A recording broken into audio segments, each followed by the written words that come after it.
So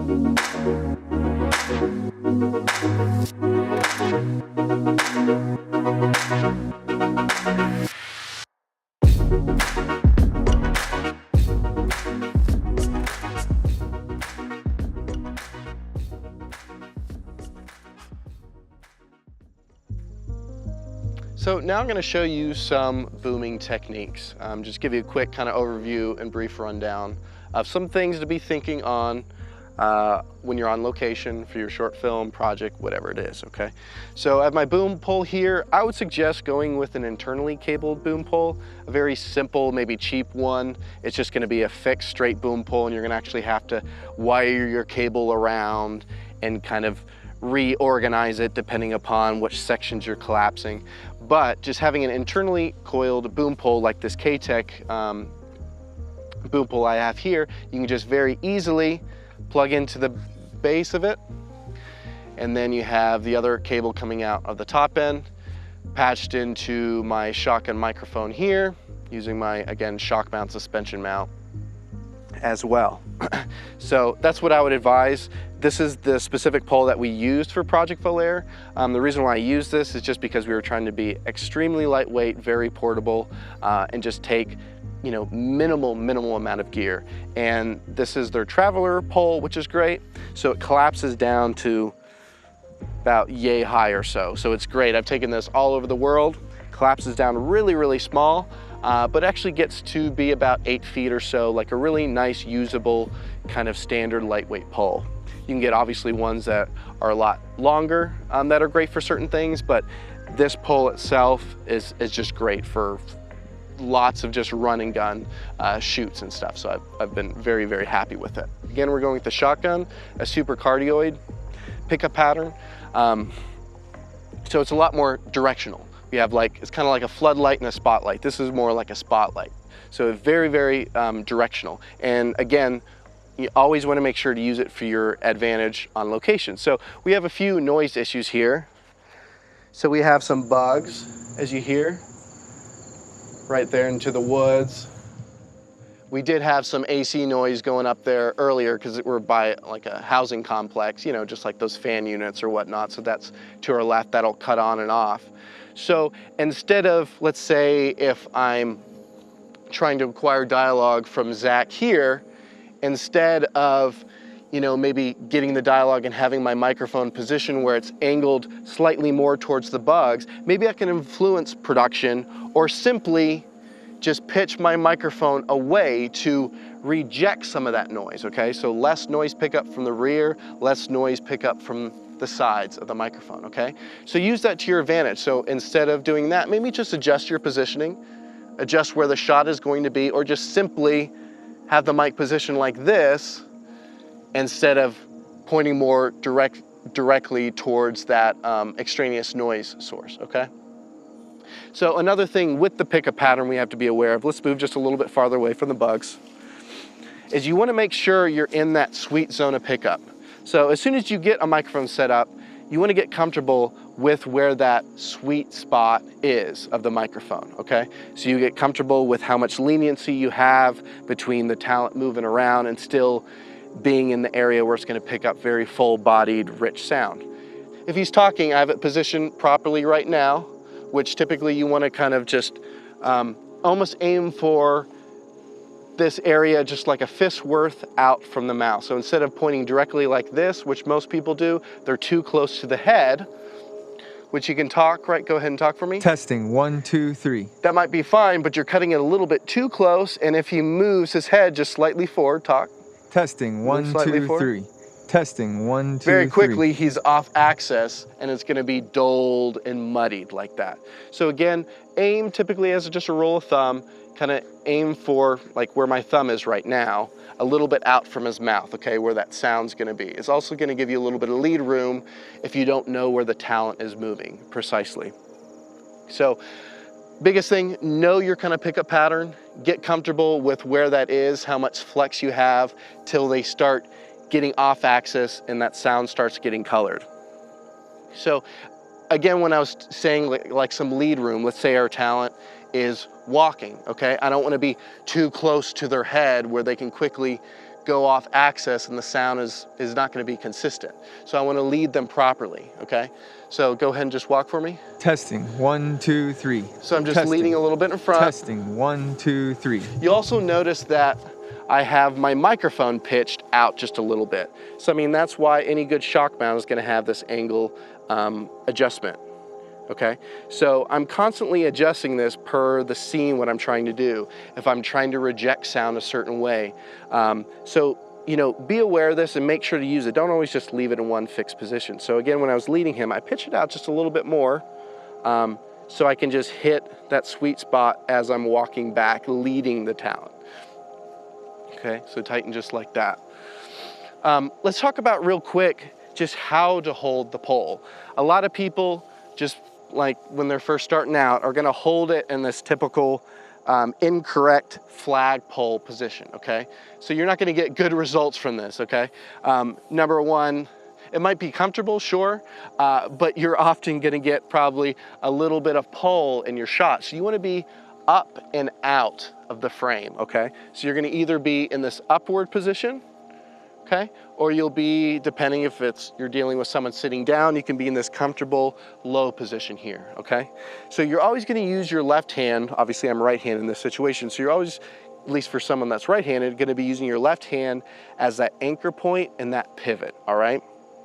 So my left hand in this low position, kind of tucked into my side, so it's real comfortable. I'm not having it slightly out where I'm putting more undue pressure on my arm. I'm keeping it tucked in, so it's a really good foundation point. I have, you know, this comfortable position with my thumb and pinky on the other side, kind of just letting it cradle the pole, or I can just do it where it's resting more on the palm and just the thumb holding it in place. I typically don't ever grip the pole like this. I let it just nice and open so I can use my right hand, which is going to be doing all the positioning, to be able to easily swivel the microphone. So it's just letting that slide on the palm here.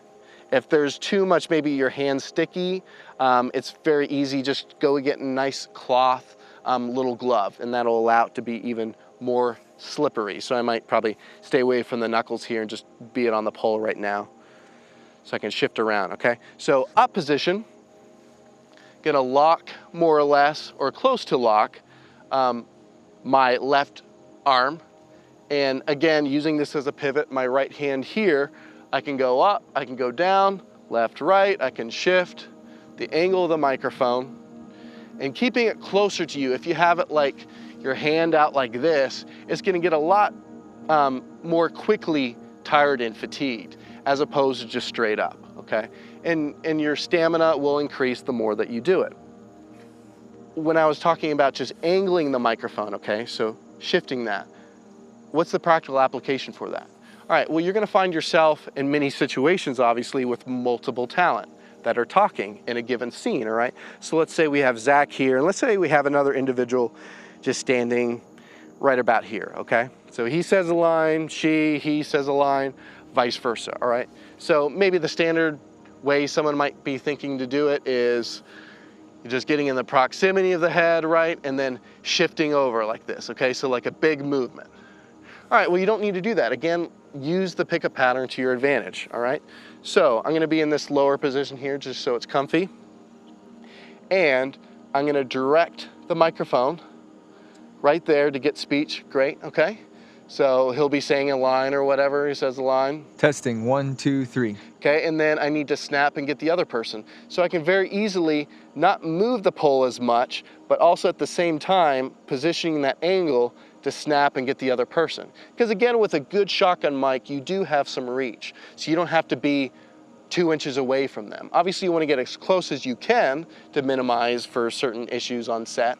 But because of that shotgun's characteristics, you have a little bit more play. So I can, again, get that dialogue really good, and then shift, angle it, get it to the other person, instead of just like straight, just swinging it back and forth, fixed like that. So again, you know, those are some things you want to keep in mind for what I like to call dynamic booming. So again, you're pivoting, whatnot. If someone's moving just a slight bit and you don't want to have to walk, it's very easy just to shift and use your legs, okay? So I'm constantly using my legs as well as my arms and just physically moving to adjust for movements.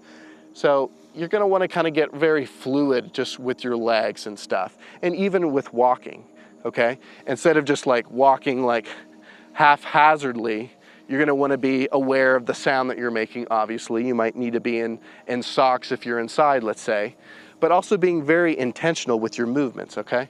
So I'm gonna walk towards you, so just show my feet. So let's say if I'm tracking someone, I'm just gonna walk like this. I'm very just like light on my legs, very just relaxed, knees bent. I'm not like just like doing this where the boom pole is shaking all over the place. I'm walking very fluid, okay?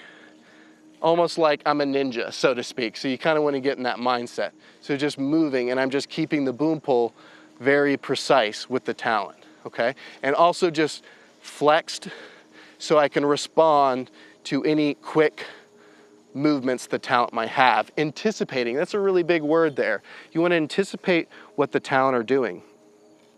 It's very unrealistic to ever expect to, as a sound person, memorize the lines that they're doing.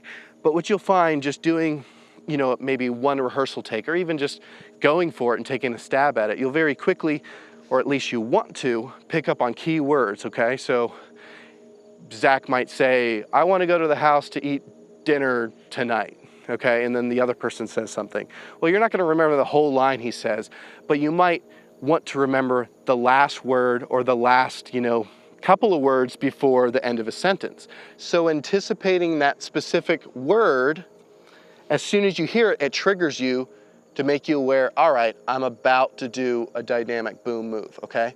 And so that's what you're gonna wanna find yourself doing, is starting to pay attention and listen to those key words at the end of each individual's line, okay? And that cues you when you need to move on to Sally, when you need to move on to Steve, yada, yada, okay? So you can anticipate that. So again, anticipation is really crucial. Giving some lead room with your talent if they're moving, right, in physical space. Being aware of the pickup pattern and using that to your advantage, making sure that you're in the sweet spot of pickup. Another thing too is a lot of people tend towards, I'm just gonna play it safe, Go ahead and talk for me. Testing, 1, 2, 3. Testing, testing, 1, 2, 3. So it doesn't sound too bad being miles high above his head, but depending upon your location, well, number one, it's not gonna be as full-bodied as. Testing, 1, 2. Testing, okay, that 1, sounds a 2, lot more 3. crisp and clear, right? So it's not gonna sound as full-bodied as it does a lot closer to the mouth where the words are being spoken, as opposed to having it sky high, right? And the other issue you deal with too is when you're on location, like we have these bugs here, or we might have traffic in the distance, you have this noise competing with the dialogue, right, okay? So later in post, you're turning up that dialogue, but guess what? You're also turning up the extraneous noises that you don't want, all right? So you wanna suppress that as much as possible. You want the dialogue to not have to fight in volume with the sounds that you don't want. So keeping it as close as possible is number one, gonna give you that full-bodied sound, and it's also going to, in post, make it so the dialogue levels are gonna be very robust, and hopefully those extraneous sounds that you don't want are gonna be lesser in volume, because you don't have to gain up your recorder as much because you're physically closer where the sound is. So it's important, you know, to have the microphone as close to the talent as possible, okay? You wanna hug and ride that frame line as much as you can, okay? On run and gun shoots, you don't really have the time to necessarily do what I would recommend, you know, where you do have the ability, and that is to start with the boom noticeably in frame, okay? So have the boom noticeably in frame, just look at the boom pole, the microphone there, okay? And then I'll tell the camera person, tell me when it's out. And so he'll be up, up, up, up, up. Tell me when it's out, Joel. Come close. Are you out? Okay, and I'm out. All right. So at that point where I have it out, you can back up now, okay? Let's just say we're in position here, and this is where it's out of the shot. I'll then make a visual reference point, okay? So right now you probably can't see it from me, but look over to the left and there's like a dirt mound to the left, far to the left.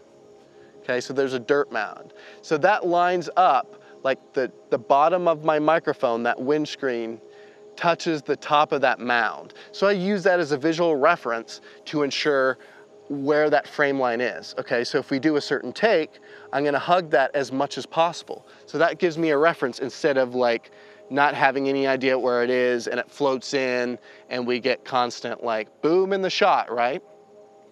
All right, so you know, that's something you typically want to do if you're working on more standard productions where you have a little bit of time. Make sure boom in the shot, up, up, up. Okay, we're clear. Make that visual reference point and then try to hug that frame line as much as possible to have full body sound. Now, on a project like Volare, I didn't have time to do that. I mean, we were doing 18 pages and we just needed to go. So what's really important is just to, you know, have a good relationship with the camera person, with the director. It's nice to know kind of like the different focal lengths for the lenses and typically how tight or wide that they are. So just from experience, I can know if Joel's shooting a 50 and depending on where he is to the talent, you know, I know, okay, it's a tighter shot. I'm gonna just try to hug it a little bit closer. Or if he's doing maybe an 18mm or something, a wide shot, like I instinctually know, like I'm just gonna play a little bit more safe and just be a little higher up, okay? Again, I'm not going drastic. I really wanna be safe, but I'm just trying to find that middle ground, okay? Where I'm not gonna very easily dip in, okay, for a very fast turnaround production, but I'm also not gonna be crazy far away because I never want it to even dip in the shot at all. Typically, if you're a good sound person, you're gonna have a boom in the shot, you know, periodically, okay? That's how you know you're doing your job, because you're trying to hug it as much as possible. So on fast, quick turnaround productions, try to find that balance, okay? The more that you know the lenses, take a look and kind of see, okay, this millimeter, look at what the framing the camera person has, and you start to just kind of build up just a feel for what the framing typically will be. Or just ask simple questions like, hey, is this a 2-shot? Are you really tight framing? Do you have a lot of headroom? Just a few little quick back-to-back banter, and you can quickly kind of decipher, okay, yeah, this is definitely wider. I need to play it just a little bit safer. Or, okay, this is a very, you know, more close-up tight shot, so I can hug it down. And you start to just get the feel for things. So you're not gonna get the feel without trial and error. So definitely get out there, get to know your gear, get to know the camera people that you're working with. Play around with shooting cameras yourself so you know the different millimeters and how tight and wide that they are. And all these tips, in general, you put these tools up your sleeve and you can pull one after the other out in different situations, and that's gonna really help to level up you know, what you're gonna be able to achieve in terms of dialogue acquisition. So hopefully all these tips, you know, again, as brief as they are, kind of give you just a really quick crash course and just some mental energy to kind of chew on, to think about next time you're out on set, you're on the field, and you're really trying to up your game in terms of giving dialogue the importance that it needs and deserves.